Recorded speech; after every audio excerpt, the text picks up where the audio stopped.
Welcome to another episode of We Don't Die. I'm your host, Sandra Champlain, author of the international best-selling book called We Don't Die, A Skeptic's Discovery of Life After Death. And just a reminder, our home base is wedon'tdie.com, where you can always find all past episodes, see what's coming up, including our free Sunday gathering held 2 o'clock New York time on Zoom every Sunday. There's a medium demonstration included, so you may like that. We have a special guest today. Our guest is Ray Catania. He's author of the books The Atheist and the Afterlife and You Are Still Alive. Now Act Like It. Oh, I love those titles. Ray is a survivor of a near death experience and is a coach and a visionary metaphysical teacher. He is passionate on guiding others to have their own transformative experiences. He is the founder of Limitless Publications, Limitless Coaching, and scientific spirituality for a modern human. As a seeker of the truth, Ray is also pursuing a doctorate degree in metaphysical parapsychology, combining formal education with wisdom from world renowned intuitives, mediums, shamans, and energy healers. Oh, there's so much more, but we're going to let him share in his own words. You can find his website at raycatania.com. Ray, a warm welcome to We Don't Die Radio. Sandra, thank you so much. I'm so grateful to be here with you today. Thank you for having me as your guest. You are most welcome. And we always love meeting a new friend. So, if you would tell us a little bit about you, where you're coming to us from Mhm. today, and tell us your story. Sure. Well, I come to you today from New York, actually the border of New York and New Jersey, the East Coast. A little chilly outside, but very beautiful. The leaves are changing colors.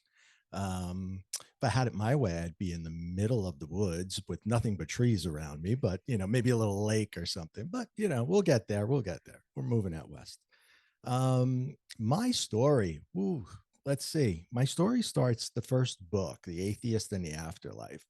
And it's entitled that because I began an atheist. I began a skeptic of all things spiritual.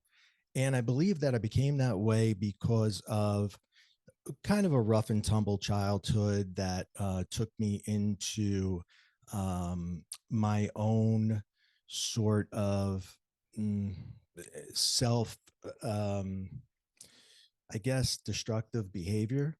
And so, when you come from an area of violence and trauma, anger, you tend to up the ante as you go along in life.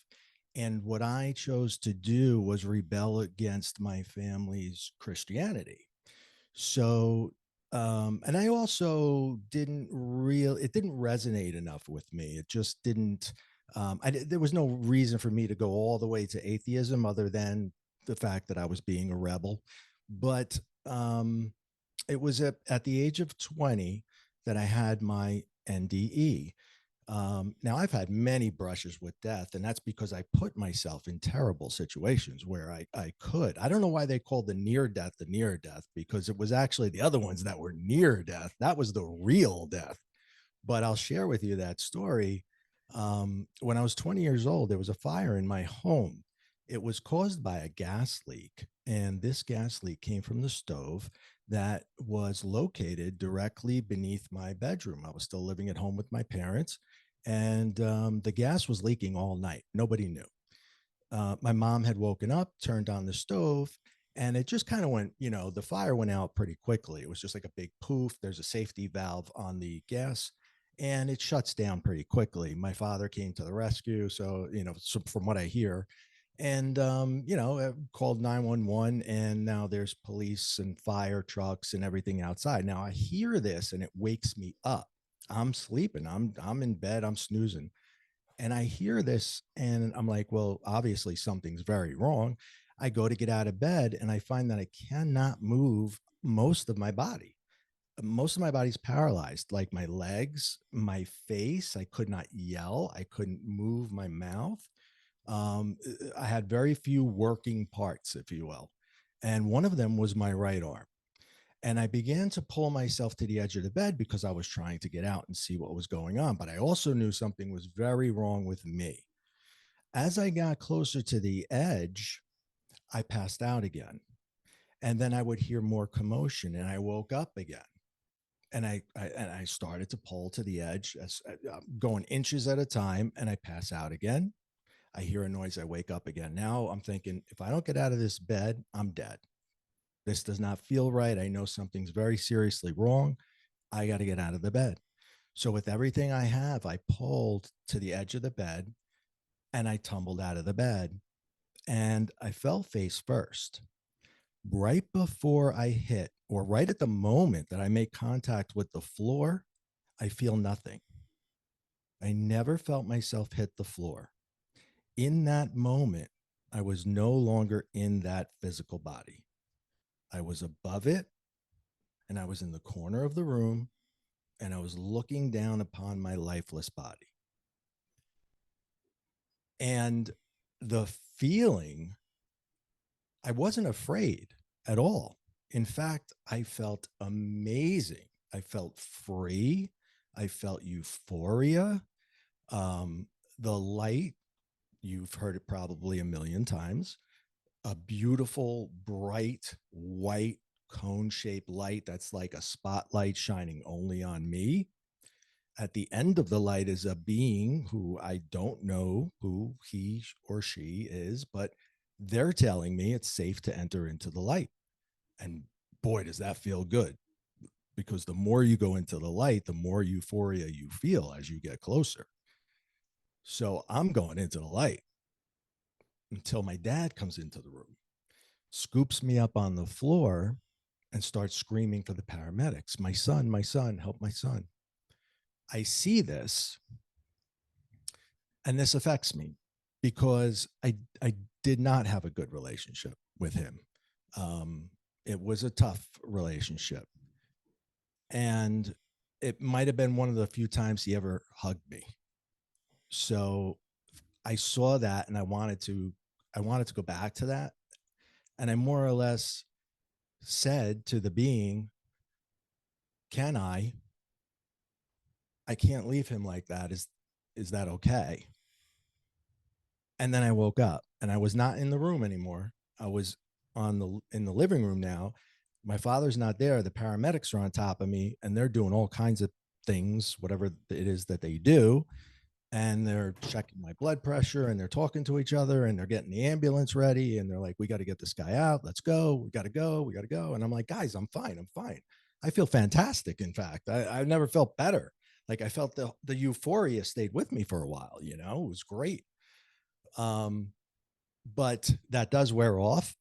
And when it does, and you come back to your body, oh my God, it feels like a bomb went off inside you, because all of a sudden you went from this pure energy where you felt no pain to back into a body where, we have a lot of little things that bother us. Like maybe you broke your finger when you were like 12 years old, you never fixed it, but you just left it that way. And the brain's like, I'm not going to think about that anymore. But when you come back into your body, every single thing that hurts, and you feel it like twice as much. And so I was like, oh my God, this is terrible.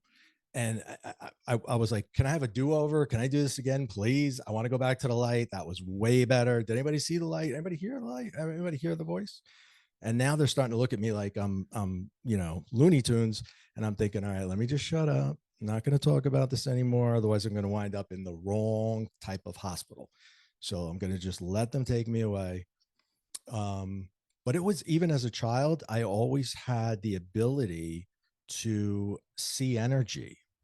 And that was a result of the fact that I would isolate myself, um, to stay away from the things that were happening in my house. I didn't want to be a part of it as a child. I mean, I'm young now, 5, 6, 7, 8 years old. I don't, I'm trying to avoid this stuff and I'm hiding. And when you do that and you isolate yourself 6 hours, 7 hours a day, day after day after day after day, you start to not just see a wall, you start to see what the wall's made of. You start to be able to there's certain energies that you can communicate with, right? And this starts to develop at a very, very young age for me. Now, at the age of 20, I cross over. Now, here's what happens, they come with me. Okay, the floodgates are open now. It's like the doorway was open. Okay, we could talk to him a little bit. He wasn't sure, blah blah blah. Now he came to our side. We're going back and we're going to talk. Okay, so it was like a year or two after. I remember I moved out. I got my first bachelor pad. I was like, oh, I'm finally out of that house. It's going to be great. We're going to have parties all the time. Blah blah blah. The house that I lived in was an apartment, and every time I got home, there was never a party because every time I got home, I felt like there was a party already in my house. It felt like it was filled with people. And you would see lines shooting across the white walls, and you would feel the energies, and you would just, anything electric would go on and off, on and off, on and off, right? I would turn the TV on, they would turn it off. I'd turn it on, they would turn it off. And I would call the maintenance guys, and they're like, listen, you're nuts. There's nothing wrong with your facilities. And I'm like, okay, I give up.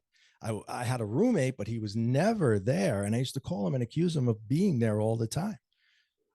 So finally, I call my friend and I'm like, I'm trying to hold on to atheism. I really am, because it's simpler. It's so much simpler. I just don't want to believe in any of this. It's too confusing. My parents are going to call me the Antichrist. It's going to be a mess. It's going to be a disaster. My family's never going to talk to me again. So I'm holding this all in and I'm just sticking to my non-belief in nothing. And I'm even yelling at them. I don't believe in you. Go away. I do not believe in you. They don't listen. So I'm on the phone with my friend and I said, listen, I know this is going to sound crazy, but I think my house is haunted.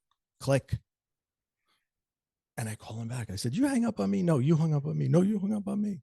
Click. And I was like, oh my God. All right. I can't even, we had landlines in those days. This is going back. I'm showing my age. But they could disconnect the call like it was nothing. So I leave because I can't sleep in that house. That's how irritating it was, because I would keep pushing back and they're like, no, you're going to listen. And I'm like, no, I'm not going to listen. And I started to use a lot of drugs and alcohol to go to sleep, a lot. I moved to the next place.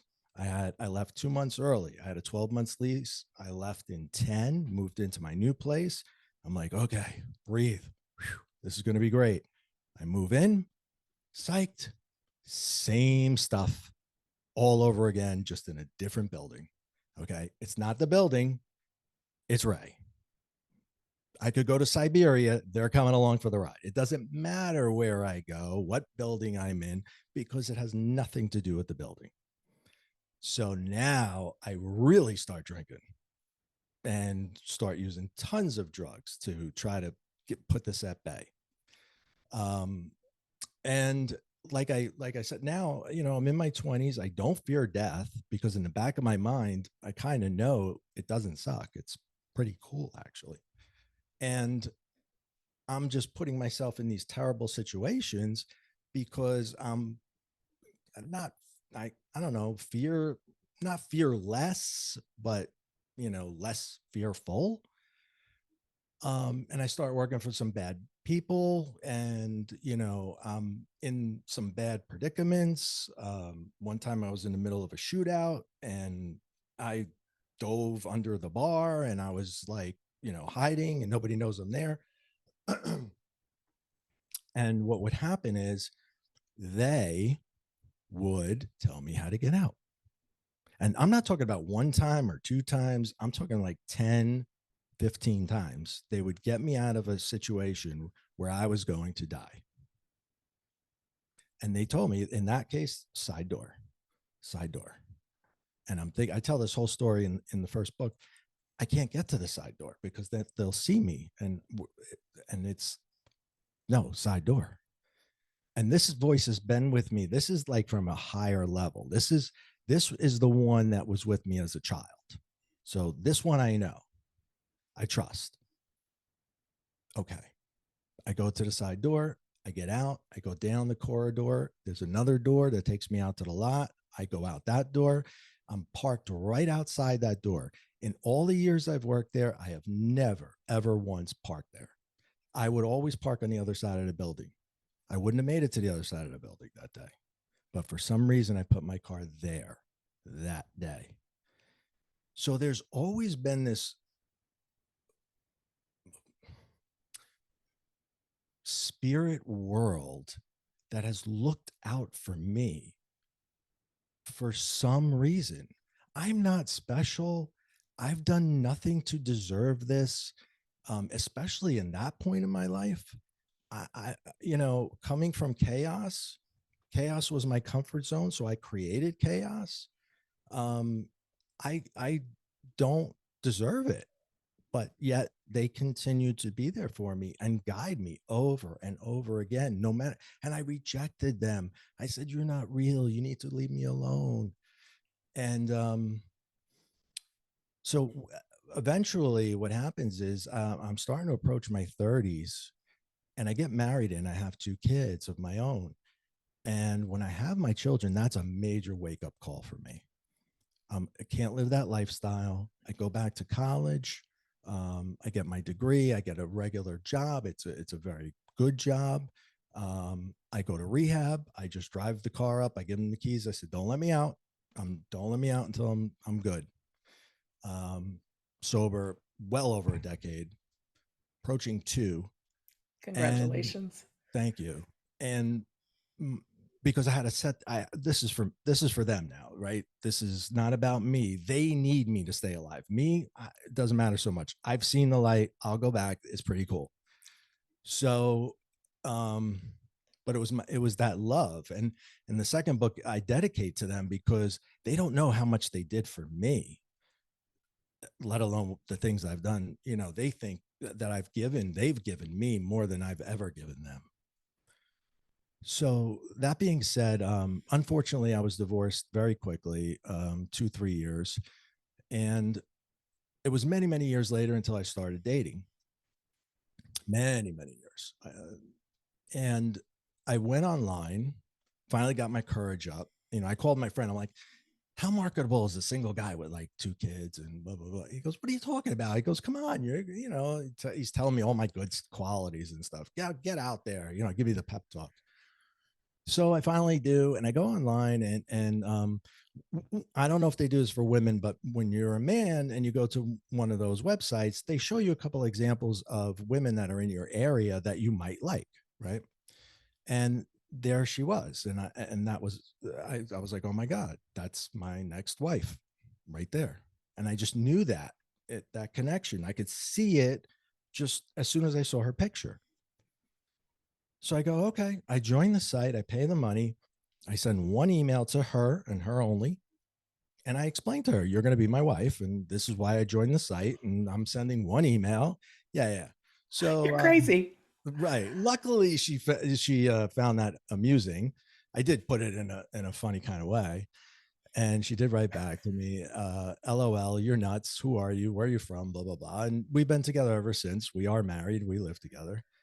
And That's great. so but I had managed now to keep my career and my kids, and moving up in my career. I was at the top of my game almost. Well, I was when we met, actually. And I had managed to put my friends aside. Like, they weren't intrusive at that point. They were there, but I would be able to go about my life. And it was kind of like an understanding that, I'm not going to be able to answer you because everybody's going to think I'm nuts, but I know you're there and we're good. So, but now here's what happens when I meet her. We start to get serious very quickly.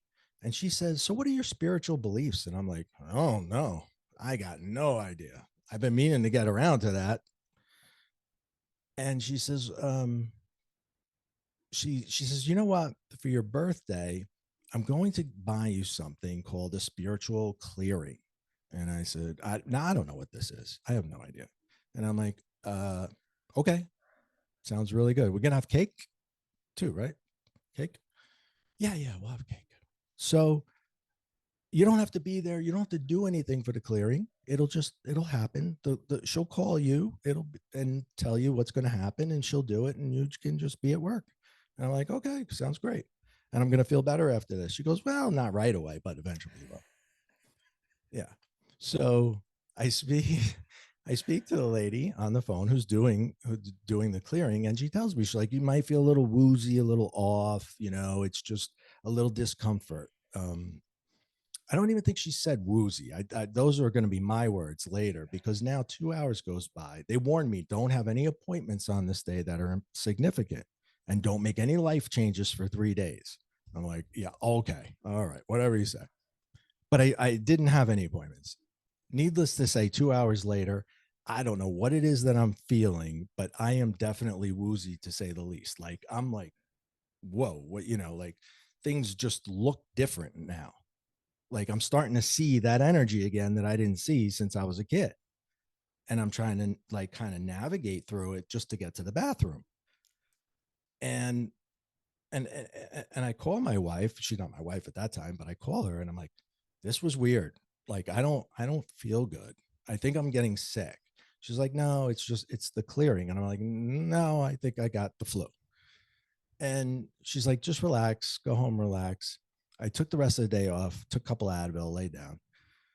Um, and now whatever was done to clear me so that I had a clear um, path, if you will, or a clear frequency,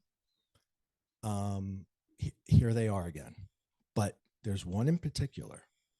One man comes through like nothing I've ever experienced in my life. He's front and center. Okay. Now, let me explain. If I say I'm seeing or I'm hearing, I'm not using my eyes or my ears. I'm using my third eye, right? It's like the best way I could describe it is like a movie screen that kind of opens up, and it's they're speaking to me, but they're on a movie screen and it's in my head, and so um, here's this guy coming with this message. He's a husky guy. He's got a beard, a mustache, dark hair. And he says the same thing over and over. I effed up. I made a mistake. You can help her. I cannot. It ends right there. I have no idea what that means. I have no idea who the man is. Never saw him before. So now it starts on a Friday, and it's maybe every couple of hours. On Saturday, it's every hour. By Sunday, it's every 15 minutes. I can't function. I can't drive. I was in the store. I was trying to pay for something, and the lady's like, are you okay? And I said, no, I'm not. And I'm What's like, happening? Is it the guy coming back? yeah, Okay. I just keep seeing him over Okay. and over and over. It's the same 8 second like video loop, and he will not stop. It's the same thing. It just replays and replays and replays. I could be at a stop at a light, and there it goes, and there it goes. Every time my mind is idle, boom, he's there again. So I think I'm losing my mind at this point. I'm convinced this is it. This is the end for me. I'm losing my mind. I got to get my affairs in order. I'm starting to think about my kids. I got the will written up. I got to do a DNR so that they don't. I don't want to come back. I want to go back to the light. I'm thinking. This is what I'm thinking in the car. How to end. How this is going to end. And let's top all of this off by the woman I'm dating is a doctor of psychology and neuropsychology by trade. That's what she does for a living. And I think I'm schizophrenic. So I I decided to I guess I'll tell her, because she's going to run for the hills. I'm going to lose her, but maybe she'll get me the help I need, because I obviously need help. And I did. And I told her. Um and I was expecting, here, call this person and never call me again. This doctor will help you. That's not what happened at all. She was like, oh, it's probably my dad. He comes through all the time. I've seen many mediums. You're a medium. You just don't know it. I said, what the hell is a medium? But I ordered my steak medium. What's a medium? What is this medium stuff? I don't know what a medium is. And she goes on to explain what that is, and very nonchalantly, like it was not even a No big big deal. right. No big You deal. know, she's totally open to. Remember, she bought me the clearing, Yeah. which invited the person that we don't know who it is yet. So I explain, I give her the message, I tell her what the guy looks like, and she's like, "Oh my God, that's definitely my dad." And I said, "That's not your dad. I saw the picture. I saw the picture on the mantle, looks nothing like him." And she's like, "Race, wait a minute. That picture, it's like 20 years old. He was 40 pounds lighter, he was cleanly shaven. Let me show you." She goes through the phone, shows me a picture. And I'm like, "Oh my God, you know that guy." Same guy. Same guy. That's my dad, silly. And I'm like, "Well, why is he in my brain? Get him out." And why with that message? As soon as I gave the message, he was gone. I felt like a weight was lifted off my shoulders because I was supposed to tell her the message. And the message is actually a very serious one. And in the book, I tell the whole story. It saved somebody's life. And that's why he was so persistent. Um, but in this moment, um, now I'm like, so, okay, am I crazy? Do I want it? Is it better if I'm crazy or is it better if I'm a medium? What do I do with this medium thing? I don't know what to do. And I'm just thinking about it, and more things start coming to me. And so I give them to her. She knows immediately who it goes to. She delivers the message. I feel better. And I said, whatever you do, never tell anybody I'm the one giving you the message. I do not want the neighbors to know I'm a medium thing or anything They else for that matter. They're going to think I'm nuts. I'm never they going to know go. now. I'm never going to go outside again.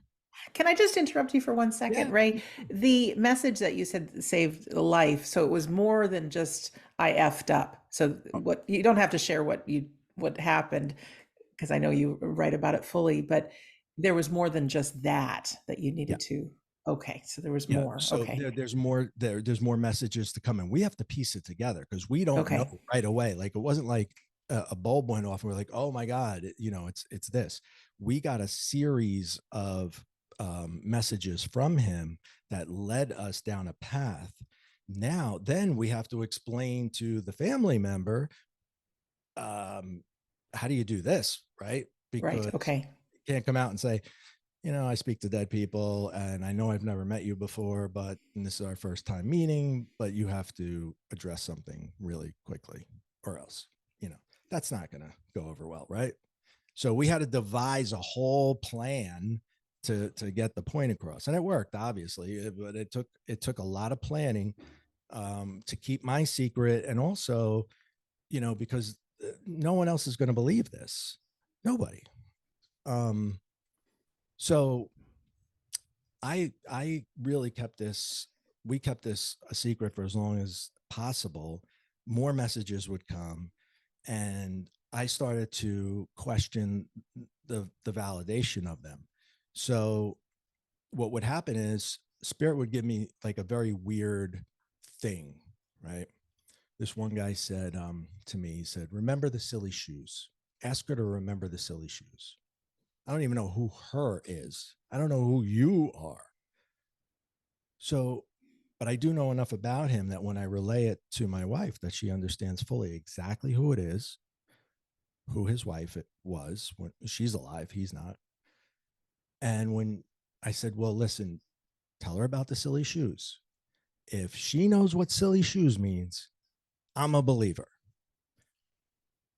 She comes back, my wife, she had dinner with the woman.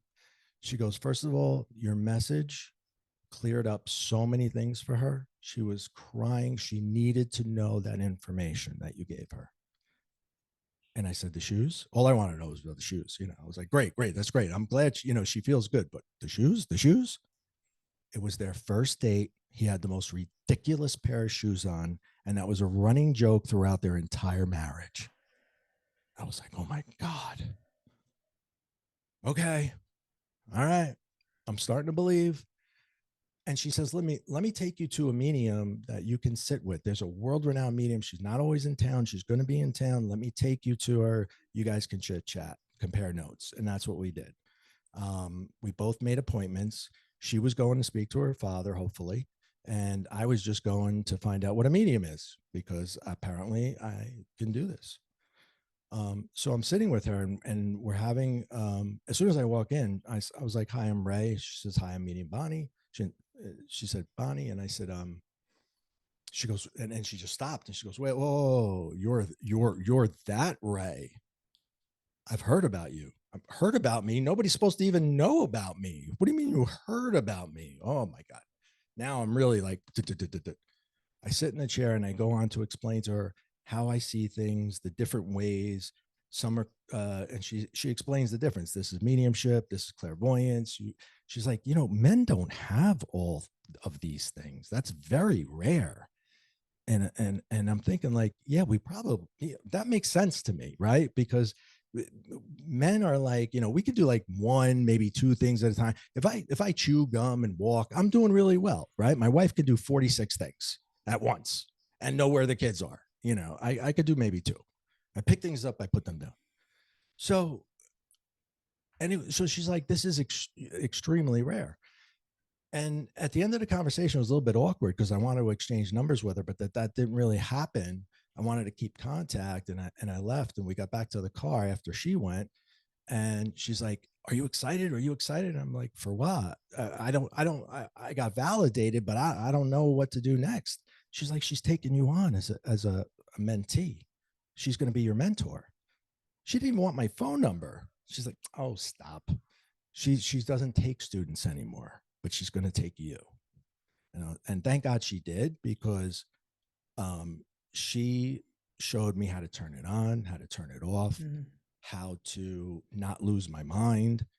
Um, and then after a while, my next mentor, ironically, was the very first guy that my wife had seen to speak to her dad. And that man is the teacher of many of the famous people that you see on television, although he does not want to be famous. He's never been on television. He's worked missing persons cases. He's worked for the government. He's FBI, you name it. And but the way I met him was ironic, because we went away for my birthday, and we he's a spirit artist. So he not only read for her, he drew him. He drew her dad. And she just happened to find the picture. And this is probably a year later now, after everything has transpired. And she goes, I found this in the basement. I wanted to show it to you. And she shows me the picture. And I'm like, oh my God, that is exactly the way I see your dad. I mean, wearing that shirt is the way I see him. Crazy. That was the shirt of the times. Like everyone had that particular shirt. And it just blew my mind. So I was like, who is this guy? And we started to look him up online, and it said, now accepting applications for a 2-year mentorship program with Medium Joe. Excuse me. The deadline to apply is February 15th. That's my birthday. She says, are you going to apply? I said, if that's not universal intervention, I don't know what is. Now, I'm talking like this, right? I'm the one talking about universal intervention. So I spend the weekend, I'm doing the application, which proceeds to have another application. Then you send that, and then you get another application, and it never ends, because you have to prove beyond any reasonable doubt that you're the real deal. Then there's an interview, and it just keeps going and going. And eventually, like, so much time went by that I was like, he's not gonna, I guess he didn't pick me. So I checked in with his assistant, and she's like, no, just relax, there's hundreds of applicants, hundreds. And I was thinking to myself, I never had such a hard time giving anybody my money in my entire life. But that shows you his integrity, Right. because he could have just taken all those students, and this was like thousands of dollars to be a mentor to this guy. It's not, cheap. And so, but he didn't. The final class, which I was chosen, had 11, and I was one of 11. And I don't even know what I'm doing here. Like, these people know what they're doing. They know the terminology, they know the verbiage. And I'm like, oh my God, I'm way out of my league. He Right. didn't think so. No. And he's like, no, you're not. You've been doing this since you were 5. You just don't realize it. So you just need to catch up. And he just, he took me to another level, both spiritually, not just from a mediumship perspective, but in so many different ways. And when I embraced this, I went back to school for metaphysics. I am working towards my PhD. I'm a voracious reader, Eckhart Tolle, Deepak, Joe Dispenza. And then I love physics too, because remember, metaphysics is where science and spirituality come together, right? So I study Einstein, I study Bohr, I study Tesla, I studied all the great physicists from the 30s. They were like rock stars in the 30s. And I start piecing these things together. Okay, law of attraction works by vibration. What causes the vibration? The thought. The thought is energy. Energy is vibration. And I start figuring out how these things actually work scientifically. And that's the second book. So the second book actually shows you the spiritual techniques, how I use them, how I replicated them, how I figured out how they work to the best of my ability using a previously scientific principle that's already legit and been proven, and the outcome and how you can do it too. And during the writing of the second book is when I had my spiritual awakening, like the spiritual. I believe a person has a lot of awakenings along the way, because obviously I had one, when I met her dad, and so, so many things that transpired in my life. But as I was writing that particular book, I had an ego fracture. And because my whole life was chaos, violence, trauma, my go-to emotion for just about everything was anger. And one day, something transpired where I should have been livid, and I felt nothing. I had my very expensive car that I just bought, and I thought that was the most important thing in the world. And I'm driving this car because my dad would say, that's a symbol of whatever. We think these things that make us happy because other people tell us, not because they really do. And I drove into a deer, and my car was just smashed. And instead of getting angry, the old Ray would have got out of the car yelling, who knows what the old, I don't know. But none of that happened. I just felt bad for the deer. And I pulled over, I got out of the car, and I tried to help the deer. And the deer gets up unharmed. And she looks at me, I look at her, I'm like, I'm sorry. And she's like, I'm sorry too. She walks off. I'm okay. Right. I'm physically fine. She's physically fine. My car is trashed, but that's just a car. And I realized that, and I'm, who am I? That's just a car. That's not me. Yeah. Now I got to rewrite the whole book. No. Can I ask you some questions? Please go right ahead. Just because there's a couple things that have come up while we were talking. First of all, in the beginning, you had that question, why me? Why me? I don't believe in any of this. My subtitle is A Skeptic's Discovery of Life Yep. After Death, and you're a self-proclaimed atheist. I think they that are talking to you, and many of us that don't know, we have people talking to us. We are the best messengers, because I think when we look at some of these people that are claiming spirituality, and I'm talking the ones that are a little over the deep edge, because Mm-hmm. some of them are just like, oh, I don't want to be that person. I think that's why we're afraid to talk about this. Right.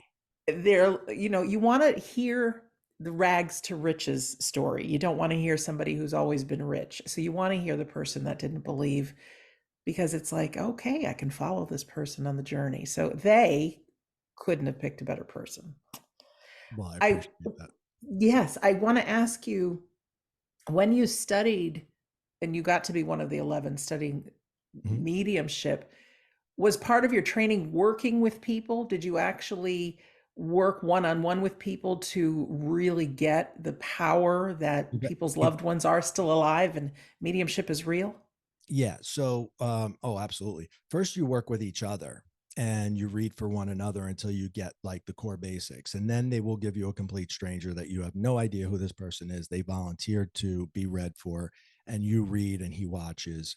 I let me say, after years of doing that, it was a 2-year program, and I'm still in it, and it's 4 years later because you know it took me 10 years to graduate college, so I'm like right on track. I'm not leaving this guy. I'm still a part of that program, but I come and go, and the reason is because mediumship really takes a toll on one's emotional state of being, because you adopt the emotional state of the deceased.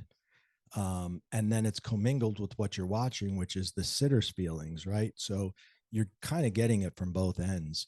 And I can't shake that off right away. It takes hours. And being a person who just lost their negative feelings and their negative emotions, I want to experience that more. And it's not that I don't want to help people with the mediumship. It's just that, I kind of feel like I kind of did a lot of time of anger and violence and trauma, and now I want to be happy. And there'll come a time when I may circle back, but I don't do it professionally, and I don't do it at all unless I'm in class and he says, okay, Mhm. you're up, you go. And that's been the only time that we do it. But yeah, they bring people in. um and I had this one amazing session. This woman, um, they don't tell you anything at all, just a first name. And during the reading, I was telling her a bunch of things, but I said, I figured out that it was her husband that had passed, but he was a very young guy. So I was like, yeah, I don't want to say husband too soon. Maybe it was son, because this guy's like really young, and but finally the love, the connection, I was like, did you lose your husband? And she's like, yeah. And I say, he looks young. He's showing me a very young version of himself. She goes, no, I married a very young man. And I was like, well, good for you. I said, was his name Ben? And she's like, no. And that name just kept popping up, and I was like, okay, just hold on to that. I don't know why. And went through the reading, and everything was pretty much on point. And but Ben, that was the one thing that we couldn't figure out. And I was like, so you're sure there's no Bens? No, no Ben. And I said, wait a minute, it's not a he, it's an it. Ben and Jerry's ice cream. Do you know what that means? She's like, yes. He had to have ice cream after every single dinner. He was an ice cream connoisseur, and he had to have his. Now she's weeping, and it's like it's on now. And I'm like, oh God, okay. I'm glad you're happy, but you know, it's so emotional that it's a ride for the. I respect mediums so much for what they do. It's very, very difficult work. That was a I think, because I've been told this myself, because I've taken classes too, enough to know I've got it, but it's not my calling to be a medium. And I think based on everything that you're doing and I'm doing, we are a different kind of medium. I yeah, think between your books and the coaching and everything that you're up to, you get to a much larger audience of people, as do I, than working with people one on one. So I think those in the unseen world use us to be this kind of medium, but I think on the way, they need to let us know how real the afterlife is. So it's no question that we got to experience those courses. perfect. Like I couldn't have said that better. Yeah, you're totally on point. It took those things to prove to us that we were right. We weren't crazy. We are on the right path. But then we veer off in a different direction to help people in a different way, and learn whatever that different way is. And I never ever would have been able to write that second book if the first book didn't happen to me. Right, the first book happened, the second book I made happen.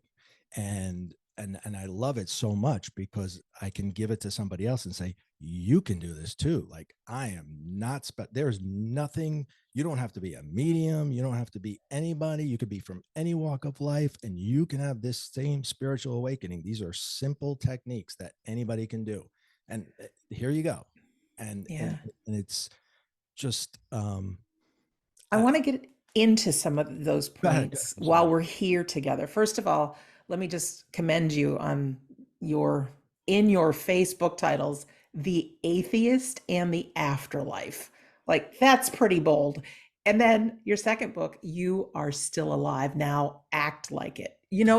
They're in your face, they're bold, and it was great what you said about the ego and how you responded to when you hit the deer, and thankfully the deer made it. But we human beings don't realize it, but we are so attached, thinking the little voice that talks to us in our head is truly us.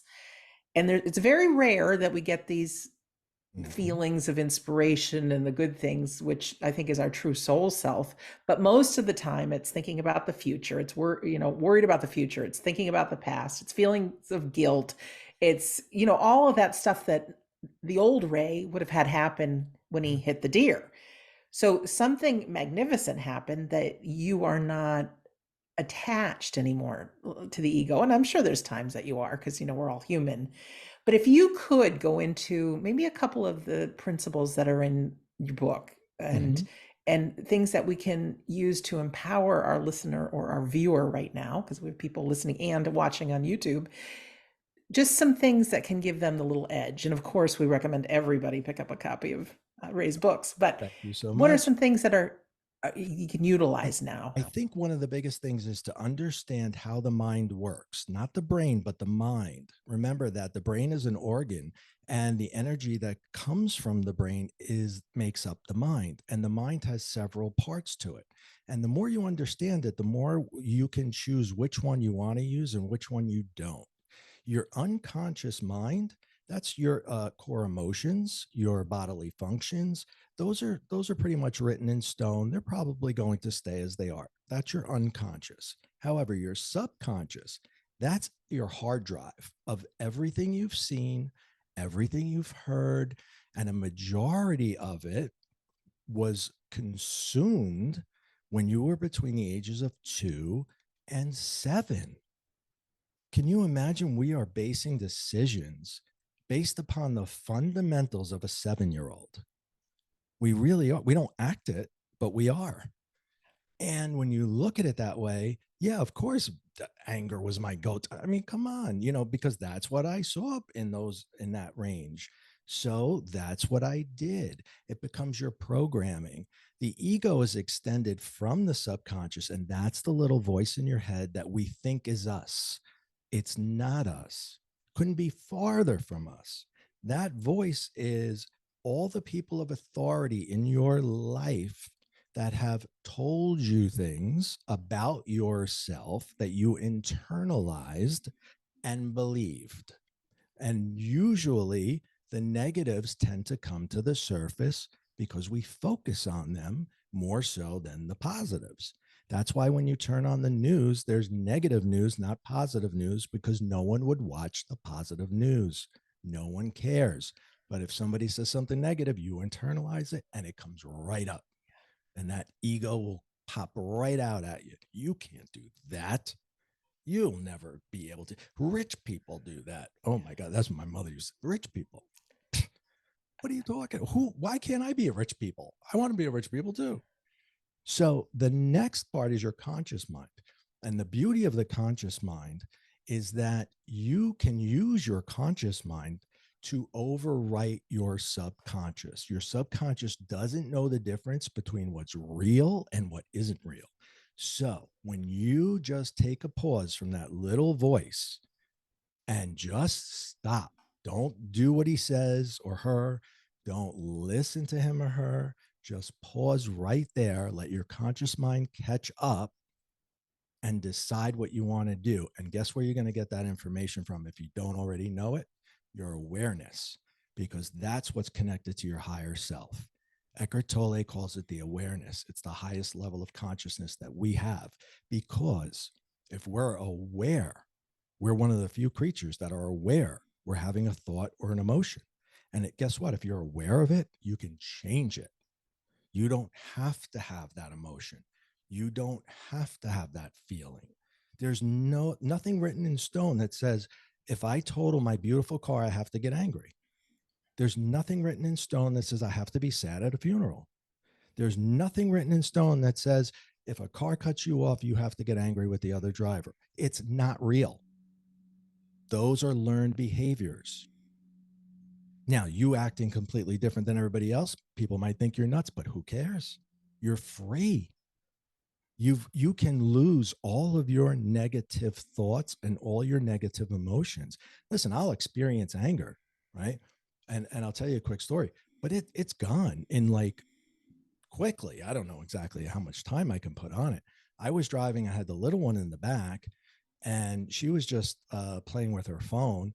And a car ran a stop sign, and I had to swerve out of the way and then swerve. And if we would have hit, that car would have hit exactly where she was sitting. So I was mad, and I was like, "You mother." And then I just kept driving. And she goes, "What happened?" And I said, "Oh, that car, nearly hit us." And now I'm calm and I'm talking about it. And she said, asked me a bunch of questions about the stop sign and how that works. And then she's like, "Oh, so you must be really mad." And I said, "Well, no, I'm not mad now. I was mad back there 2 blocks ago because he almost hit us, but I had no one's almost hitting us now, so I'm not mad anymore." And she's like, oh, well, that makes sense. And she gets it because she's 10. Explain that to somebody who's 30 and they're going to wait a minute, wait. You shook that off in how long? 2 blocks? That's crazy. It's not crazy. I used my awareness. I'm aware of the feeling I'm having. I don't like that feeling. I push it away. Mm-hmm.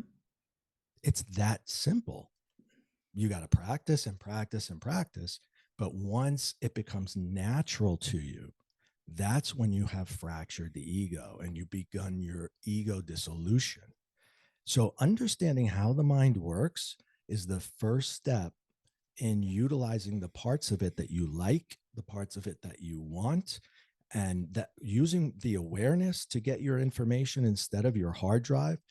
If you just keep doing what you did yesterday, you're going to wind up with the same result tomorrow, right? We do the same thing and expect a different result. It's not happening, Isn't right? that Einstein's definition of insanity? Yeah, Doing the right, same thing exactly. over and over and Yeah. expecting a different I, result. I, When you talked about what you just did, to me it's like catching yourself in the act, because in the moment, we're human. We all Mhm. have this ego, we get hooked. But in that moment, like you did, you can say, okay, I'm angry, and then you can choose. Are Right. you a believer that inputting a little gratitude can help Oh, shift the God. course of our future and our direction? Because I try, and I'm human too, but when I get hooked by something, that emotion's there. It's like I can either go down that tunnel, which doesn't feel good, and I'm usually not nice to other people either, or I could slide in something that, somebody I'm grateful Absolutely. for or something. A technique that I give to everyone is called an attitude of gratitude. And what that is you go into a very light meditative state and you basically just thank the universe, God, whatever term you wish to use, for the things that you already have. What are you grateful for? What are the things that you've been given? A roof over your head, food, children, job, whatever it might be. Just go through your positives. And when you come out of that state, you've changed your vibration. So, whatever negativity, whatever thing you were carrying, you've changed your vibration. It's not going to be there if you don't want it to be there. You can pick it back up again if you want. It's like a briefcase. You can put it down and you can walk away from it now because you've changed your entire frequency, or you can go back and pick it up again. That's now you have a choice. It will give you that break. And you could do it once a day, twice a day, 10 times a day. It takes like 20 seconds, 30 seconds to do this. It's not very long.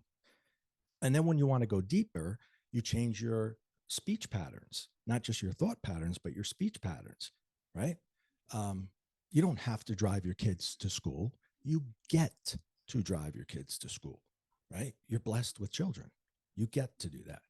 You signed on for that. You don't have to go to work. You get to go to work. You're lucky enough to have a job. So, it's the way we perceive everything is the way things will be that come to you tomorrow. I had a client who had told me she had a horrible weekend and proceeded to tell me all the things that went wrong. And I said, okay, let's go through these things. And we went through each one, and in each so-called negative, she had these huge moments of, in her case, she was trying to break into a business that's very difficult to get into. She met key contacts over the course of this horrible weekend who complimented her on her work and wanted to get her resume. I said, so wait a minute, you had a horrible weekend, but you met this one and the producer of this one and so and she's like, yeah, yeah. And then she started to put it in perspective.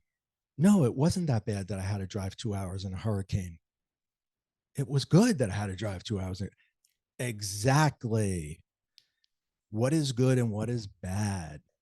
It's whatever you decide. Nothing is either good nor bad, but thinking makes it so. Shakespeare, right? Hamlet. Perfect. You decide what's good and bad. So, Absolutely. and once you can do that all the time with everything, there is no more bad. You'll find the good. It's there for a reason. This happens for a reason. What's that reason? I learned this. And that's the takeaway. That's That's your gift. beautiful. Ray, with our few minutes that we have left, I would love to know two things. One, your website is raycatania.com, what people can find on the website.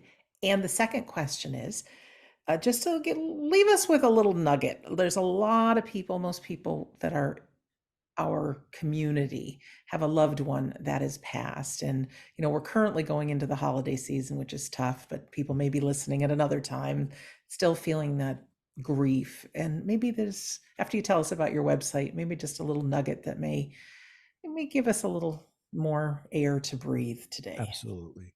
Um, the website, a brand new one is going to be rolled out, and there's going to be a lot more content on it, and there'll be some courses that you could take, and you can coach with me via Zoom, and there's other things that you can do, and you'll be able to acquire the books through there. So there's a lot of things happening on raycatania.com. But more importantly, when you miss your loved ones, remember that they're still here in this. They are right here. You can't see them, touch them, feel them. And I know that that's horrible, but they are still here with you. And you have to look for the signs and synchronicities. You have that connection that you can communicate. Maybe not like a medium can or as easily as that, but there are ways to communicate with your loved ones. You have to be open to them and you have to look for them. And it could be anything. Look for something in the past. Look for a synchronicity, something that you relayed together, something that you bonded over. My cousin, my aunt passed away recently, and my cousin was telling me a story about I don't even remember the story anymore, but it was about a dime. Now, a dime is probably the rarest coin that we use. I think I can't think of any reason to even have one. But she started to see dimes, and I thought, I loved her like a second mother. So I spoke to her, and I said, "Let me know you're listening. Show me." And I started finding dimes on my worst days, in craziest places. Like I would wake up and they were under my butt, in the bed. How does it get there? I would find them everywhere. And I was here's the latest. I don't know if you can see that.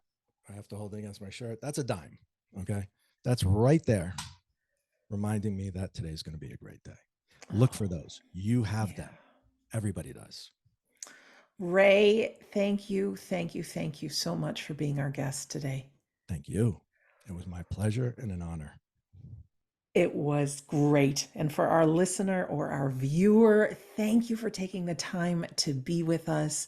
We always try to add a little value and a little smile, a little magic, and a little empowerment to your life. As a reminder, Ray's website is raycatania.com. His books are The Atheist and The Afterlife. And You Are Still Alive, Now Act Like It. Oh my gosh, I just love those titles.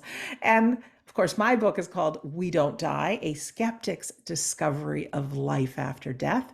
And if you'd like a free PDF copy of that, just go to my website, which is wedon'tdie.com. At the bottom of the page, there's a place for you to put your name and your email address, and you'll get a pop-up. It says it's only the first few chapters. The truth is, it's the whole book.